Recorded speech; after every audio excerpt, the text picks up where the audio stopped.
Hello student, आपका हमारे इस क्लास 11th केमिस्ट्री क्लास में बहुत बहुत स्वागत है। उम्मीद करते हैं आप लोग बहुत अच्छे होंगे। चलिए बच्चों, अच्छे रहिए, मस्त रहिए। चलिए आज की क्लास में हमारा जो एटॉमिक स्ट्रक्चर है, परमाणु संरचना है। आज के इस क्लास में हम जो है आफ-बाउ का नियम क्या है इसको हम अच्छे से जानने वाले हैं। आप लोग वीडियो के अंत तक बने रहिएगा। देखना अभी तक आपका तैयार नहीं हुआ होगा तो अभी तैयार हो जाएगा। चलिए देखते हैं ये आफ-बाउ का नियम होता क्या है। तो बच्चों, अगर हम बात करें आफ-बाउ नियम के, तो आफ-बाउ जो है भाई, ये जो है जर्मनी के रहने वाले थे। तो इनका जो नाम है आफ-बाउ, ये जर्मन भाषा का शब्द है। क्या कैसा शब्द है? यानी आफ-बाउ शब्द जो है जर्मन भाषा का शब्द है और जिसका अर्थ होता है निर्माण करना। यानी अगर आफ-बाउ का आप मीनिंग ढूंढोगे तो इसका मीनिंग निकल के आएगा निर्माण करना। तो इसीलिए इसे जो है भाई इलेक्ट्रॉनिक विन्यास निर्माण नियम जो है कहा जाता है। यानी आफ-बाउ को जो है इलेक्ट्रॉनिक विन्यास निर्माण नियम के नाम से जाना जाता है। तो अब इन्होंने क्या बताया है, आफ-बाउ जो थे इन्होंने जो है एसपीडीएफ कक्षकों में जो इलेक्ट्रॉन भरा जाता है तो भरने के क्रम के बारे में इन्होंने बताया। तो आफ-बाउ का क्या क्रम है? आफ-बाउ ने कहा है जो कक्षक होते हैं, कक्षकों में जो इलेक्ट्रॉनों का प्रवेश होता है, यानी जो इलेक्ट्रॉन भरे जाते हैं, हमेशा निम्नतम ऊर्जा स्तर से उच्चतम ऊर्जा स्तर की ओर भरा जाता है। बस यही बताया गया है। यानी आफ-बाउ ने यही कहा है कि भाई कक्षकों में जो इलेक्ट्रॉनों का प्रवेश होता है वो हमेशा निम्नतम ऊर्जा स्तर से उच्चतम ऊर्जा स्तर की ओर होता है। चलिए देख लेते हैं इसको लिखोगे कैसे। आप लिख सकते हैं, इनके अनुसार इलेक्ट्रॉनों का कक्षकों में प्रवेश निम्नतम ऊर्जा स्तर से उच्चतम ऊर्जा स्तर में होता है। भाई सीधी सी बात है। यानी आफ-बाउ के नियमानुसार अगर देखोगे तो इलेक्ट्रॉनों का कक्षकों में प्रवेश जो होता है निम्नतम ऊर्जा स्तर से उच्चतम ऊर्जा स्तर में होता है। यही आफ-बाउ का नियम बताते हैं। अब आप इसको भी जान लीजिए कि आफ-बाउ शब्द जर्मन भाषा का शब्द है जिसका अर्थ है निर्माण करना। भाई इसका सीधा सा अर्थ है निर्माण करना, इसलिए इसको इलेक्ट्रॉनिक विन्यास निर्माण नियम भी कहते हैं। भाई इसीलिए जो है इसको इलेक्ट्रॉनिक विन्यास निर्माण नियम भी कहा जाता है। समझ में आ गया होगा। चलिए अब इसको हम कैसे करते हैं इलेक्ट्रॉनिक विन्यास। इसको हम निम्नतम ऊर्जा स्तर से उच्चतम ऊर्जा स्तर में, उसको भी देख लेते हैं। देखो इलेक्ट्रॉनिक विन्यास का जो क्रम है ऐसे आप करोगे तो शायद समझ में कम आएगा। डायग्राम के माध्यम से इसको हम पहले समझ लेते हैं, उसके बाद फिर आपको समझ में आ जाएगा। वैसे अगर करना हो तो आप कर ले जाओगे, लेकिन पहले डायग्राम के माध्यम से समझ लेते हैं। जैसे मान लीजिए ये हमारा 1s है, फिर ये हमारा 2s और फिर 2p हो जाएगा।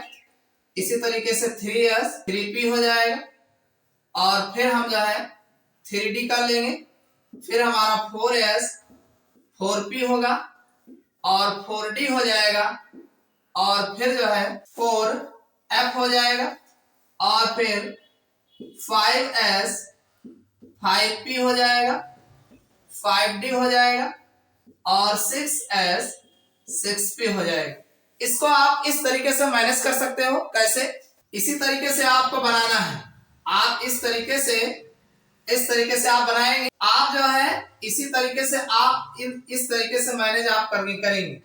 तो जब ऐसे मैनेज करेंगे और ऐसे तिरछे आपको ऐसे बना देना है इस तरीके से, तो आप देखेंगे कि ये जो है ऐसे बनते हुए चला जाएगा। इसको आप इस तरीके से मैनेज कर सकते हैं। यहाँ पर आप 7s ले लीजिए और इसको फिर जो है आप इस तरीके से, और ये आपका 7p हो जाएगा और फिर 6d 6f 7p 7d ऐसे ही रहेगा। तो ये जो है आपका इस तरीके से आपको देखने को मिलेगा। ऐसे आप तिरछे आप मिला दीजिए और मिलाने के बाद इसको इस तरीके से रेखाओं द्वारा दिखा सकते हैं। और फिर इसको आप ये जो रेखा है इसको ऐसे पीछे ले जा करके सब में इस तरीके से आप मिला दीजिए। बस कुछ नहीं करना है, ऐसे ही मिला दीजिए। सबको बीचों बीच से ले जा करके ऐसे पीछे से आप मिला दीजिए। बस इस तरीके से आप ऐसे मिला, देखना आपका क्रम जो है अच्छे से तैयार हो जाएगा। देखो इस तरीके से आपका बनके तैयार हो जाएगा। अब इसका क्रम अगर आप देखते हैं तो निम्नतम ऊर्जा स्तर यहाँ से स्टार्ट होगा और जैसे जैसे आप आगे बढ़ते जाते हैं तो अधिकतम ऊर्जा स्तर की ओर आप बढ़ते चले जाएंगे। चलिए देखते हैं। सबसे पहले आप स्टार्ट करेंगे 1s, तो ये आपका 1s हो जाएगा। उसके बाद और आगे जब बढ़ेंगे तो यहाँ पर 2s आएगा, तो इसके आगे फिर 2s हो जाएगा और फिर और आगे बढ़ेंगे तो 2p हो जाएगा, तो ये 2p आ जाएगा। फिर और आगे बढ़ोगे 3s आएगा, 3s। फिर और आगे आप बढ़ते हैं तो 3p हो जाएगा, 3p। और आगे आप बढ़ोगे तो 4s हो जाएगा और आगे अगर आप बढ़ते हैं तो 4s के आगे आपको 3d मिल जाएगा, 3d। और फिर 3d के और आगे जब आप बढ़ेंगे 4p हो जाएगा और फिर 4p के आगे 5s है और आगे जब बढ़ोगे तो 5s के आगे जब जाओगे 4d मिल जाएगा और फिर 4d के आगे 5p मिलेगा और फिर 5p के आगे 6s मिल जाएगा और आगे जब बढ़ोगे तो 6s के आगे 4f मिलेगा और फिर इसके आगे और आप बढ़ोगे तो 4f के आगे आपको जो देखने को मिलेगा 5d हो जाएगा और फिर 5d के आगे 6p हो जाएगा और फिर और आगे आप जाओगे तो 7s जो है आ जाएगा और फिर आगे बढ़ोगे तो आपका 6d मिल जाएगा, 6d। और फिर और आगे बढ़ोगे तो 7p जो है आपको देखने को मिलेगा। तो आप लोगों ने देखा किस तरीके से ये निम्नतम ऊर्जा स्तर है और आप बढ़ते हुए bye 1s 2s 2p 3s 3p, तो 3d ना होकर के 4s भरा गया है। उसके बाद फिर 3d, फिर 4p 5s 4d 5p 6s 4f और 5d 6p 7s 6d 7p। यानी इस तरीके से आप इस हिसाब से अगर आप भरते हैं तब आप कक्षकों का जो है निम्नतम ऊर्जा स्तर से उच्चतम ऊर्जा स्तर की ओर इलेक्ट्रॉनों का जो है वितरण जो है कर सकते हैं, इलेक्ट्रॉनों को भर सकते हैं। आप बता सकते हैं कि परमाणु कक्षकों में इलेक्ट्रॉन भरने का क्रम।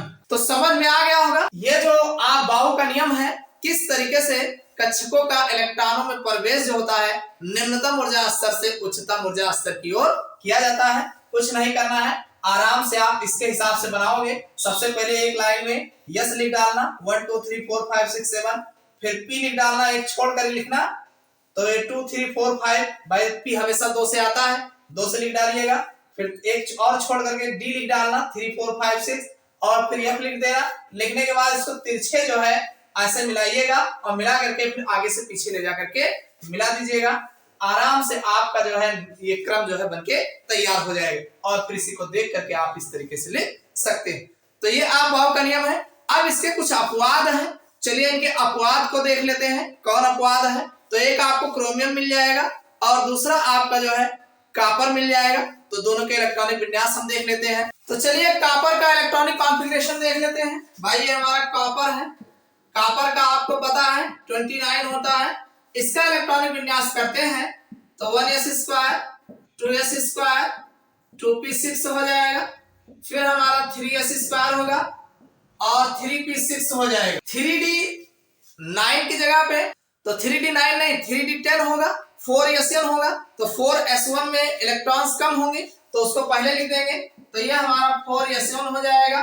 फिर 3d हमारा जो है 10 जो है लिखा जाएगा। इसी तरीके से अगर हम क्रोमियम की बात करें जिस 24 होता है एटॉमिक नंबर, इसका भी इलेक्ट्रॉनिक विन्यास 1s square 2s square 2p6 होगा और फिर 3s स्क्वायर 3p6 हो जाएगा और यहाँ पर 4s1 होगा और फिर 3d ये हमारा 5 हो जाएगा। तो इस तरीके से जो है ये हमारा क्रोमियम है। भाई 2 2 4 6 4 10 2 10 2 12 6 18 18 5 23 1 24 ये हो जाएगा। और इसका अगर देखोगे 2 2 4 6 4 10 10 2 12 6 18 10 28 1 29 ये हमारा कॉपर का इलेक्ट्रॉनिक विन्यास हो जाएगा। तो समझ में आ गया होगा कि आप बाहु का नियम क्या है। भाई आप बाहु का नियम जो है इलेक्ट्रॉनों का जो कक्षकों में प्रवेश होता है वो निम्नतम ऊर्जा स्तर से उच्चतम ऊर्जा स्तर की ओर होता है। आप बाहु शब्द जो है जर्मन भाषा का शब्द है जिसका अर्थ होता है निर्माण करना, इसलिए इसको इलेक्ट्रॉनिक विन्यास निर्माण नियम भी कहते हैं। समझ में आ गया होगा। तो ये वीडियो आपको कैसा लगा कमेंट करके जरूर बताइएगा। चैनल पर नए हो सब्सक्राइब कर लेना, और अपने यार दोस्तों के साथ शेयर करिएगा। वीडियो को लाइक न किया हो लाइक अवश्य कर दीजिएगा। फिर मिलते हैं अगले क्लास टॉपिक के साथ।